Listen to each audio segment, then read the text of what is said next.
This story was submitted by R, who had booked an Airbnb for a short business trip.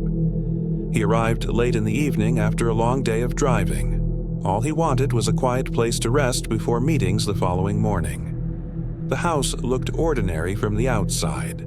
A single-story home with white siding, a porch light left on, and a small yard that was a little overgrown. R unlocked the door and stepped inside.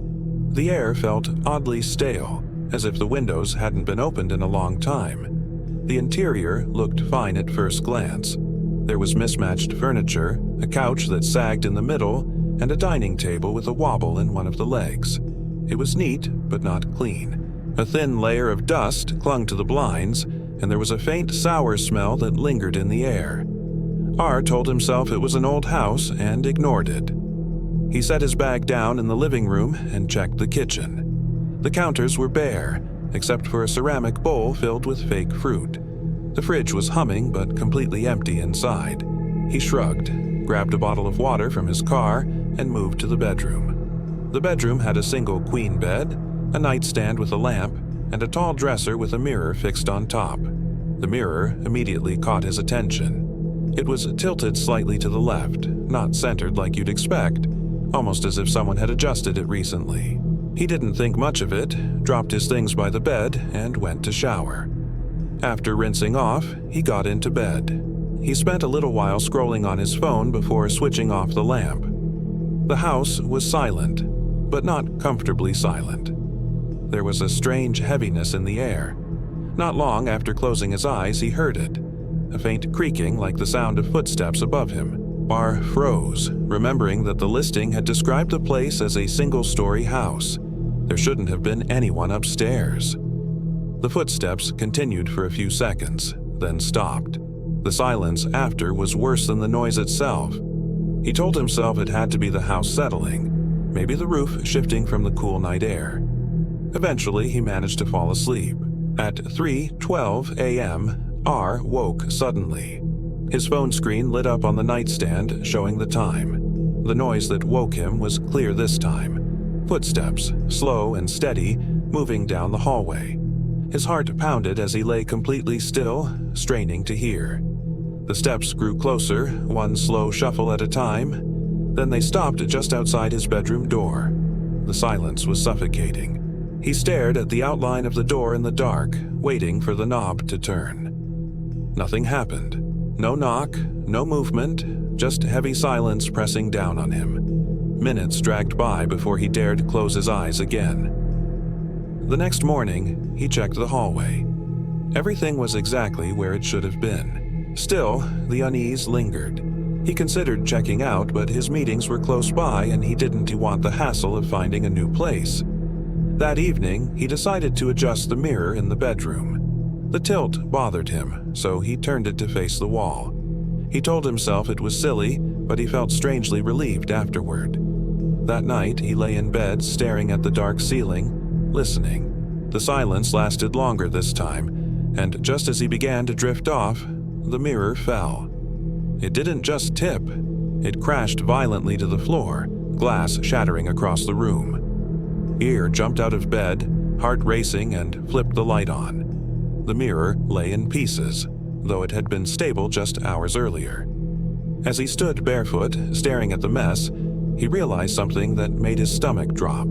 Behind where the mirror had hung, there was a hole. Not a crack in the wall, not a small gap. A hole big enough to peer through. He bent down, shining his phone's flashlight inside. Behind the drywall was a narrow cavity, and on the other side, the outline of a hidden space. He stepped back horrified, realizing the mirror hadn't been tilted randomly. It had been adjusted so whoever was on the other side could see into the room. R didn't wait to find out more. He grabbed his things, left the broken glass where it was, and drove off into the night. Later, he tried to contact the Airbnb host, but the listing had already disappeared. When he reached out to Airbnb directly, they told him the property had been taken down for safety violations, but refused to give more details. R never found out who had been watching him, or how many guests before him had slept unknowingly under that same hidden gaze. This story was sent in by Kay, a young woman who booked an Airbnb while traveling for a friend's wedding. The listing looked beautiful in the photos. It was described as a cozy guest house with modern decor, tucked away in a quiet rural town. When she arrived, though, the place felt different.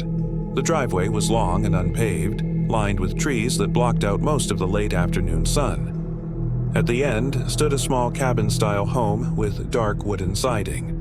The lockbox for the key worked fine, and when she stepped inside, everything looked like the pictures. The living room was small but comfortable, with a couch, coffee table, and TV. The kitchen was spotless, though oddly bare. Just one plate, one bowl, and a single set of utensils in the cupboard.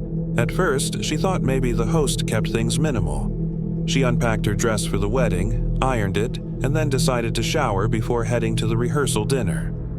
The bathroom was clean, but something felt off about the mirror above the sink. It wasn't mounted flush against the wall. Instead, it stuck out slightly, tilted forward at the top.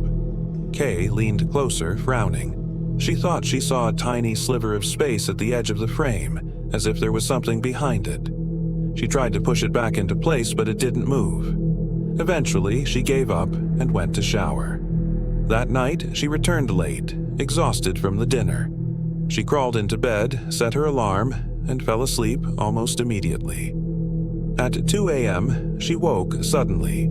The sound that pulled her from sleep was unmistakable. Footsteps on the porch outside. She froze in bed, heart racing. There was no reason for anyone to be out there.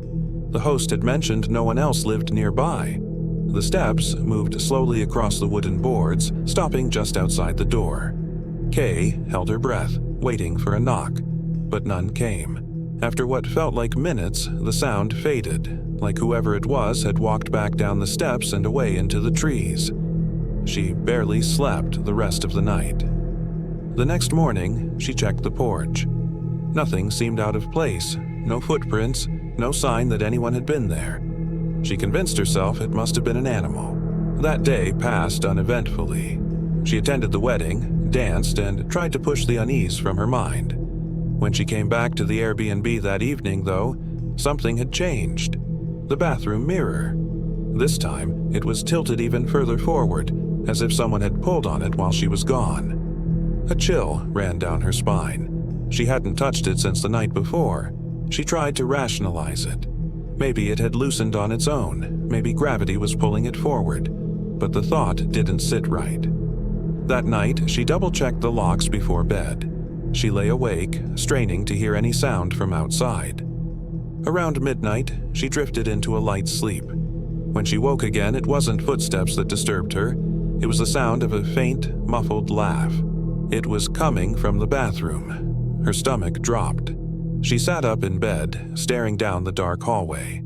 The bathroom door was slightly ajar.